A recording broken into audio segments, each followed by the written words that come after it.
Hello everyone, welcome to my channel. In today's video we'll be doing a yarn twist using the elastic band method. I'll be showing you the steps involved in making this yarn twist with an elastic band.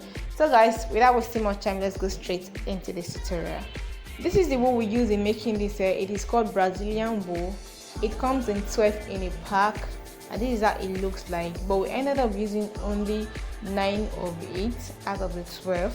We'll start with sectioning the hair and then part it into section.